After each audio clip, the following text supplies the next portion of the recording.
Hi friends, welcome back to the MilSpouse Mastermind Show. If you are new, welcome. I'm so glad that you're here. This is a community for military spouses where we get real about the struggles that come with military life. Now, I call this the personal development podcast for military spouses because it's more than a place to commiserate about the obstacles that stand in our way. It's a place to become empowered to thrive despite obstacles, to get unstuck, and to craft lives with purpose. Each week, we have conversations about building resilience, finding purpose, and how to sustainably pursue your dreams as a military spouse without burnout, exhaustion, and overwhelm. And one of the things I love most about this show and this community is having a pulse on what it is you have questions about and are struggling with so that we can make sure we are providing resources and talking about the issues that matter to you so that you can thrive. And one of the things I've been hearing a lot about lately is this sense of loneliness and the struggle to find your village, your tribe, wherever you are, especially with COVID. If you've moved since COVID started, there's been a lot less gatherings in person, a lot more just remote online connections, which are not quite the same. And so many of us are craving real connection, but we struggle to find it. So today, that's what we're going to talk about, the challenge of finding community and building connection. So what do you say? Let's dive into the show.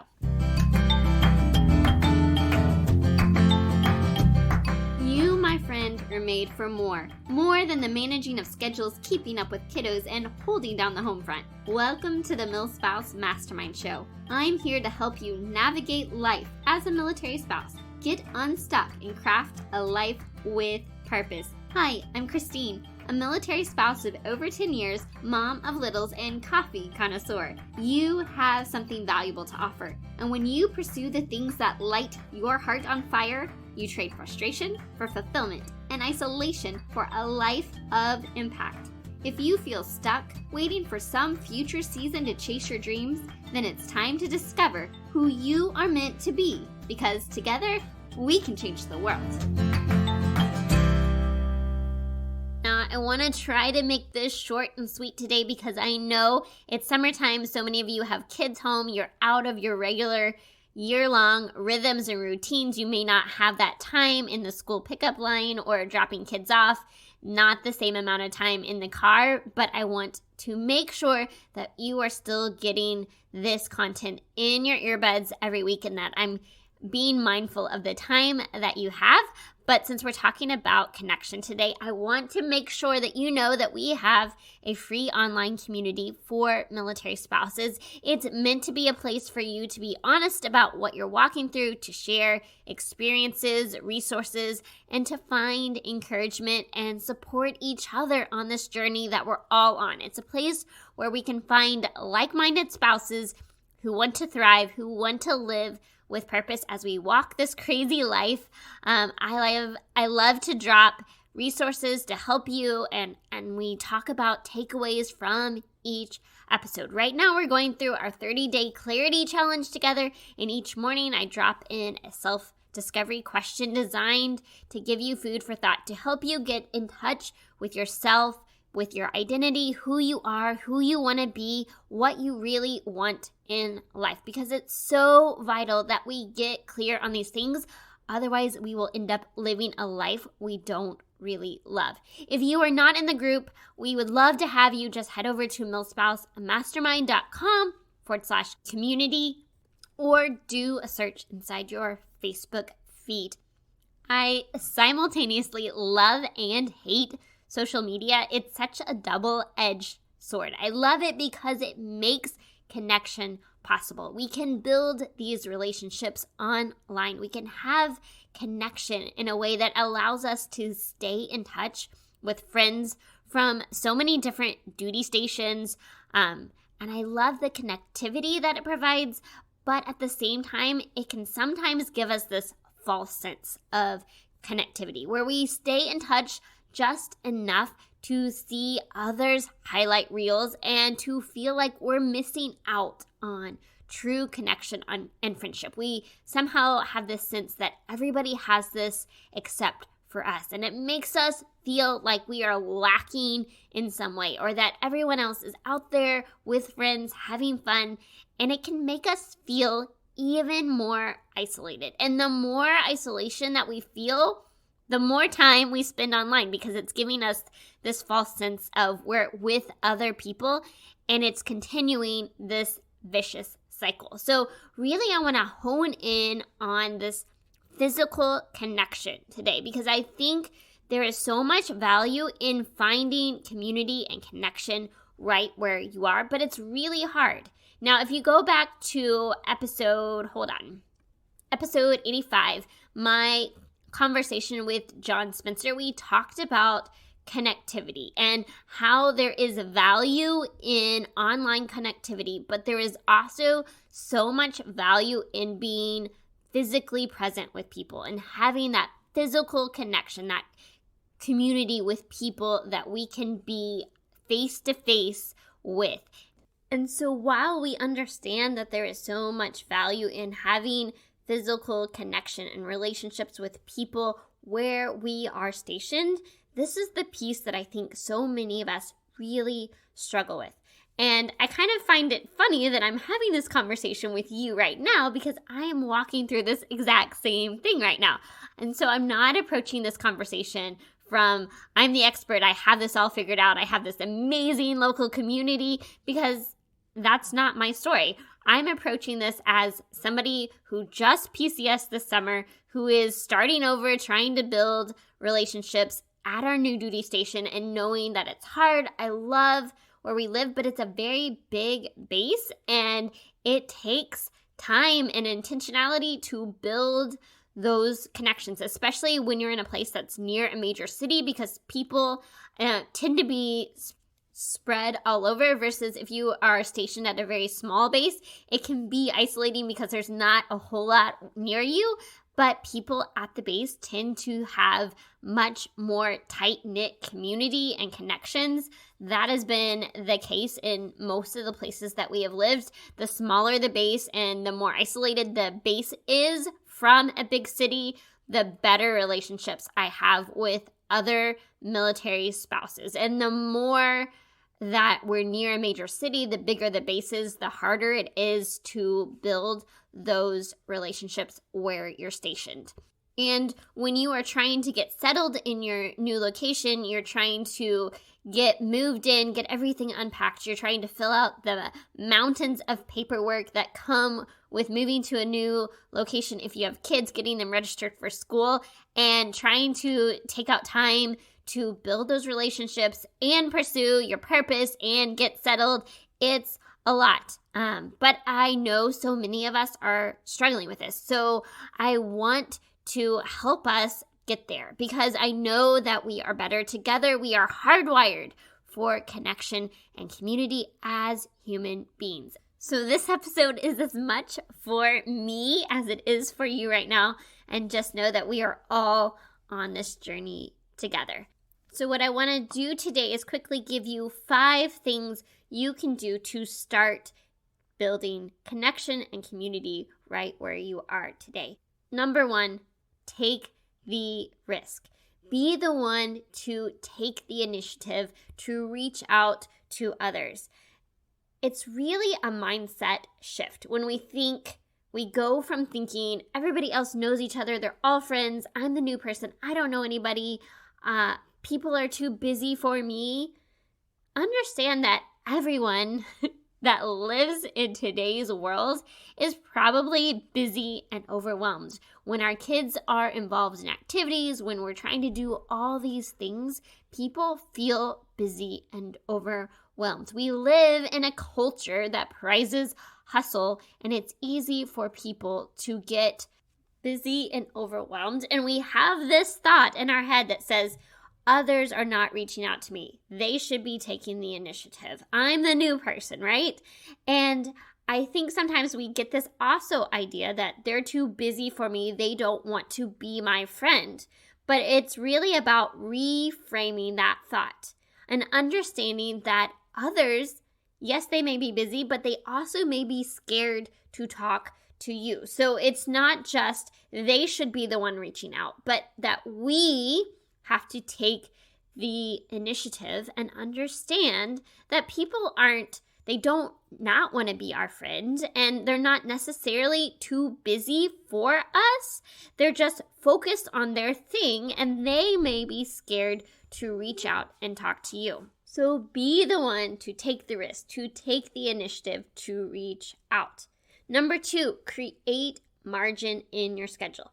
This is especially true if you work from home. You move and you don't have a job that you're going to, so you're not building relationships with your coworkers. If you are working from home and you're trying to juggle kids and getting your work done, it can be really hard to carve out time to meet new people. But it only happens when you are intentional about it and that you understand that it's important to your well-being.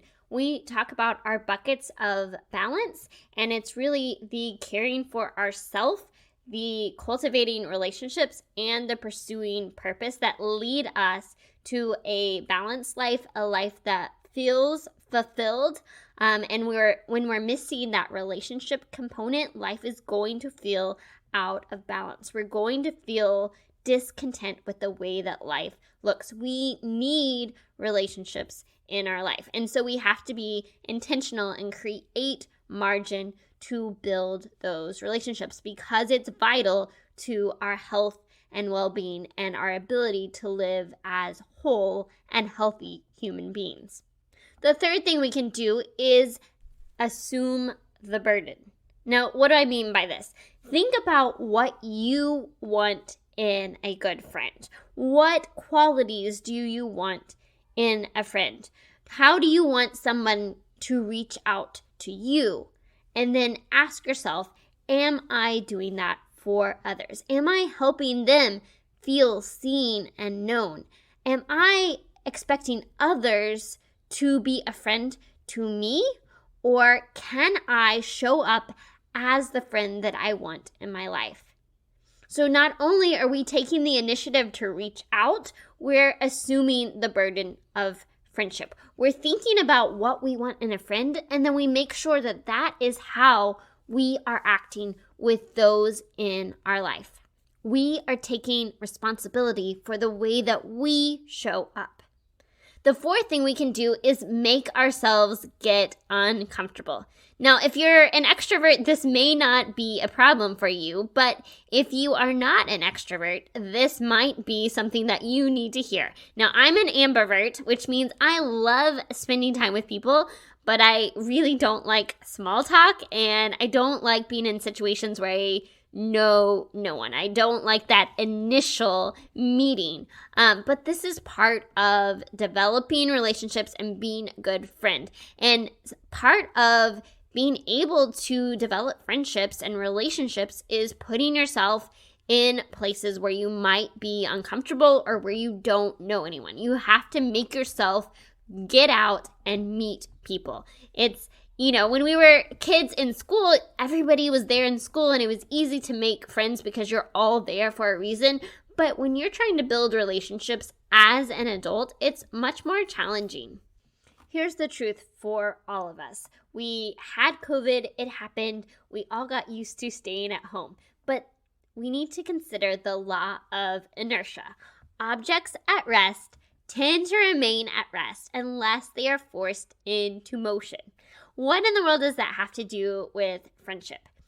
When we are used to staying home, it's easy to stay at home, and we have to get in the habit of going out and doing things that allow us to spend time with other people. I can't tell you how many times I'm in my comfies at home, curled up on the couch with a warm blanket, and I know that there's an event going on, and I'm like, well, I could get up, get dressed, go to that event, or I could stay where I'm comfortable on my couch and not get out of my sweatpants. And so I have to force myself to get out of what I'm doing, where I'm comfortable, and go meet meet new people or go hang out or go do the thing. And most of the time, when I actually make myself get up and go do the thing, I really enjoy it. It was meaningful to me, and I'm glad I got to spend time with people and cultivate those relationships. But it's easy for us to stay in our comfort zone, to stay where we are, and we have to force ourselves to get uncomfortable, to go to the event, even if it means getting dressed up and getting out of the house. So my challenge to you is, can you commit to doing something outside your comfort zone at least once a month? Make yourself get out of the house, go meet people at least once a month. Which brings me to my 5th tip, and that is for us to practice. The way we build relationships and become better at building them, the way we cultivate community and connection is by doing it. So think about what that looks like for you and for your life today. What kind of club or activity can you choose to participate in? What kind of functions can you go to? Practice starting conversations with new people. The more that we practice, the more that we commit to being in an organization or going to a place on a regular basis, the more that we're going to be able to do that. And that can be anything. You can join a spouse club, you can join a volunteer organization, you can go find a book club to be a part of, you can find a cause you care about, you can join the PTA. I don't care what it is, but find at least something, a club or a group activity, and sign up for that.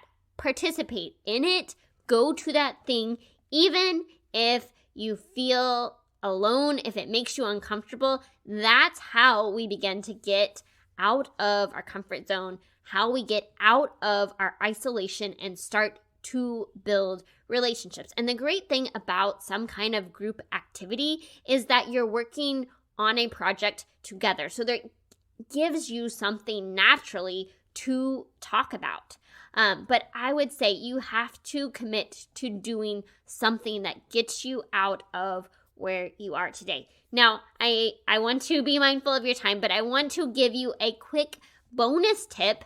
I was going to go for 5, but then I was like, really, there's a mindset component that we can think about this. And it's when you are in that place where you do not yet know people and where you are feeling lonely, the best thing that you can do is not focus on what you don't have, but focus on who you want to be. Don't focus on your loneliness, focus on your purpose. Take advantage of the time you do have alone. How can you make the most of that time? I used to hate being alone, and I would do everything in my power to constantly be finding people that I could go hang out with. But part of this is becoming a parent and having kids that need you all the time. But I have really come to value my alone time, and I value it because it's this opportunity for me to unpack what's going on and to get more clear on who I am and what's holding me back and who I want to be and what my next steps need to be. The noisier my life is, the less time I have for that reflection and the more chaotic my life feels. And so that quiet alone time can help us in our personal growth and in pursuing our purpose. So focus not on the fact of that you're lonely or what you don't have, but focus on what you do have and how you can make the most of the time you do have, how you can pursue your purpose, how you can use that time to reflect on who you are and where you want to go. So let's quickly recap how we can begin cultivating connection in a lonely world. The first thing we can do is be the one to take the risk, to take the initiative, to not assume that people don't want to be our friends, but to reach out to others. Number 2, create margin in our schedule. If we don't make time, it's not going to happen. Number 3, assume the burden. Be the friend that you want in your life. Number 4, make yourself get uncomfortable. Get yourself off the couch. Get yourself out the door. Go spend time with people. And number 5, get involved and practice. And don't forget the bonus tip. Make sure that you are making the most of the time that you do have, not focusing on what you don't have, but on your purpose and who you want to be. I hope that you have an amazing week living filled, fueled, and full of joy. Hey friend, before you go, the MilSpouse Mastermind community is here to help you thrive as a military spouse. Figure out what lights your heart on fire and equip you to create a life of impact. You can have an incredible impact simply by heading over to iTunes to subscribe and leave a review. And if today's episode was meaningful to you, I know it will be for others too. Spread the word by taking a screenshot of this episode and share it to your stories so we can continue to reach more people, change more lives, and shift the way that military spouses look at life. Because we are better together, and together we can change the world. Let's do it.